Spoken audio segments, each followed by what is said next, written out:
secara khusus masalah istighfar. Karena ada sebuah hadis Nabi SAW yang berbunyi, bisa saja rezeki seorang hamba tertahan, ya, ditahan oleh Allah, belum dikasih, ditahan dulu karena dosa yang dia lakukan. Karena dosa yang dia lakukan. Jadi dosa itu bisa menahan. Bisa saja kita mau coba masuk proyek gagal, coba istighfar kepada Allah SWT. Kan? Jadi memang ada dosa yang mengganjal, intinya begitu. Pernah ada 3 orang datang kepada Hasan Basri rahimahullah, seorang ulama tabi'in yang masyhur. Datang 3 orang ini, dan Hasan Basri ini juga terkenal dengan kesolehannya. Kalau ngomong selalu surga, neraka, rahmat dan taubat dan azab. Itu saja berputar perkataannya Hasan Basri rahimahullah. Jadi orang sering datang ke rumahnya minta nasihat.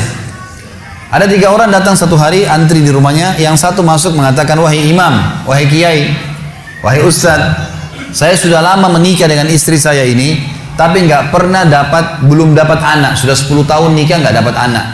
Kami sudah ikhtiar ke tabib ini, minum itu, tapi belum juga Allah takdirkan. Apa saran anda? Maka kata Hasan Basri, perbanyak istighfar. Perbanyak ya, bukan kerjakan istighfar, perbanyak. Terus lisanmu astagfirullah wa atubu ilaih, astagfirullah terus diucapin, jangan berhenti. Gitu kan.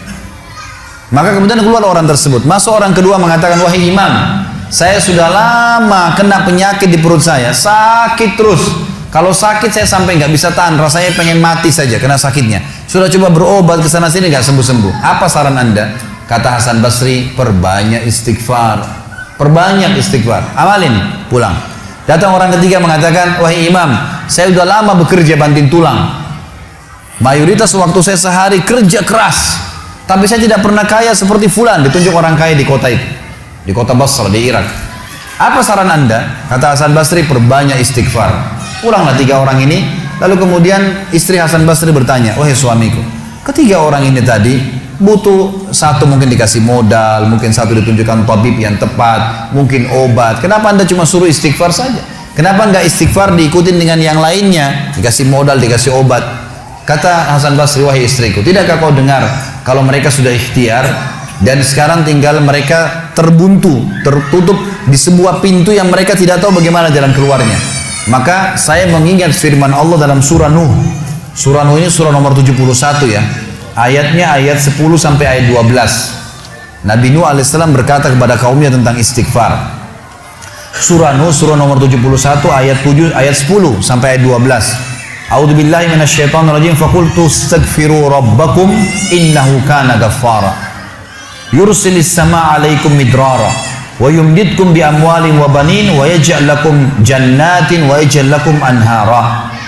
Kata Nabi, kata Allah Subhanahu wa taala, Nuh berkata kepada kaumnya, istighfarlah, minta taubatlah kepada Tuhan kalian, sesungguhnya Dia Maha menerima taubat hamba-hambanya. Manfaatnya Dia akan menurunkan untuk kalian dari langit midrara. Midrar kata para ulama tafsir bisa berarti hujan yang lebat, bisa berarti rezeki yang non-stop, terus dikasih sama Allah bertubi-tubi. Dan dengan istighfar Allah akan memperbanyak harta dan keturunan kalian, dan Allah akan jadikan kebun-kebun kalian lebat, dan Allah akan suburkan juga seluruh sungai-sungai kalian. Jadi di sini manfaat daripada istighfar. Ada kisah yang lain teman-teman sekalian, kisah Imam Ahmad rahimahullah. Imam Ahmad rahimahullah dari 4 mazhab tadi, Abu Hanifah, Malik, Syafi'i dan Ahmad. Ahmad bin Hanbal muridnya Imam Syafi'i. Mazhab yang keempat. Imam Ahmad rahimahullah di akhir hidup beliau ulama besar hadis. Di akhir hidup beliau pernah terlintas di benaknya untuk mendatangi sebuah kota di Irak. Kenapa ke sana nggak tahu. Pokoknya pengen ke sana gitu. Imam Ahmad pergi ke sana. Tiba di kota itu, tapi saya tidak temukan dalam riwayat ini kota apa yang dimaksud. Tiba di kota itu, Imam Ahmad tiba azan maghrib. Lihat masjid, ada satu masjid, masuk masjid itu sholat berjamaah. Orang nggak tahu dia, karena zaman dulu orang tidak ada foto, tidak tahu lihat bagaimana wajah siapa orang ini, nggak kenal. Habis sholat maghrib, Imam Ahmad duduk sedikit baca Al-Quran. Azan isya dia ikut sholat. Selesai isya, Imam Ahmad pergi ke pojok masjid, mau geletak tidur. Marbot masjidnya datang, dekatin. Wahai syekh. Syekh ini dalam bahasa Arab 3 artinya. Bisa satu dari 3. Bisa orang tua, syekh. Bisa orang alim, bisa orang kaya. Jadi tidak selamanya kalau antum dipanggil di Saudi syekh dianggap orang alim gitu. Bisa saja orang tua gitu kan. Dipanggil, hai syekh, orang tua maksudnya. ngapain anda di sini? Kata Imam Ahmad, saya musafir, nggak kenal orang siapapun di kota ini, besok pagi saya mau pergi, nggak ada tempat nginap, saya mau nginap di sini. Karena zaman dulu nggak ada penginapan-penginapan kayak kita sekarang, banyak hotel segala gitu. Kata marbotnya nggak bisa, masjid nggak boleh tidur.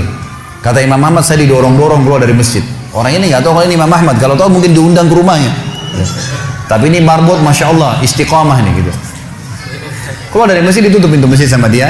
Imam Ahmad lihat orang yang sudah pergi, Imam Ahmad lihat ada teras masjid, tidur di teras masjid. Balik lagi marbotnya. Wahai Syekh, ngapain sini? Musafir, mau tidur, nggak ada tempat nginap. Nggak bisa Syekh. Teras pun nggak boleh, peraturan. Ini saya bilang tadi istiqomah luar biasa nih. Imam Ahmad bilang, saya didorong-dorong ke jalanan. Dorong ke jalanan. Waktu saya lagi didorong ke jalanan, ternyata masjid bersebelahan dengan kios penjual roti. Ada satu orang penjual roti di sebelah masjid. Lalu dia mengatakan, Syekh, dipanggil Imam Ahmad, silakan ke tempat saya. Imam Ahmad pun datang. Dia bilang, saya punya rumah tidak jauh dari sini, ini kios saya, ada ruangan tempat tidur saya. Silakan anda pakai nginap, besok anda mau pulang silakan. Kata Imam Ahmad menceritakan tentang keadaan dia dengan penjual roti ini. Dia bilang, ada satu perilaku penjual roti ini yang unik. Imam Ahmad tertarik dengan itu. Dia bilang, setiap kali orang ini pecahin telur, ngambil terigu, ngambil garam, itu sambil astagfirullah wa atubu ilaih, astagfirullah wa atubu ilaih. Terus lisannya nggak pernah berhenti nih, astagfirullah wa atubu ilaih, kecuali Imam Ahmad bilang, saya ajak ngomong atau dia bertanya pada saya. Kalau berhenti, istighfar lagi. Selalu begitu. Kata Imam Ahmad, saya bertanya, sudah berapa lama kau amalkan nih? Orang itu bilang, sudah lama, dari saya masih bujang.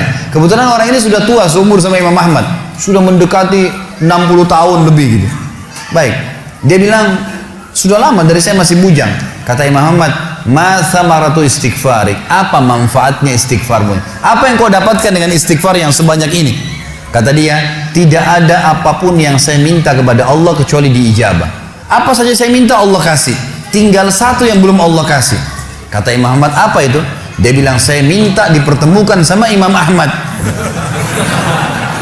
Loh ya, kisah nyata. Imam Ahmad mengatakan, Allahu Akbar, istighfarmu lah yang membuat saya datang ke kota ini, tidak tahu kenapa. Istighfarmu yang membuat marbot masjid mendorong-dorong saya keluar masjid. Istighfarmu yang mendatangkan saya ke tempat ini, tempat praktekmu, ke rumahmu. Karena saya adalah Ahmad bin Hanbal. Saya adalah Ahmad ibn Hanbal. Bagaimana istighfar teman-teman sekalian mendatangkan rezeki yang luar biasa. Permintaan apapun didatangkan. Seorang alim ulama biasa didatangin, ini malah didatangkan sama Allah ke tempat orang ini karena istighfarnya. Dari memperbanyak istighfar manfaatnya sangat besar. Hadis Bukhari kata Nabi SAW, siapa yang mulazamah selalu istighfar, Allah akan jadikan jalan keluar dari masalahnya, dan Allah akan berikan rezeki dari tempat tidak disangka-sangka. A'udzu billahi minasy syaithanir rajim. Bismillahirrahmanirrahim.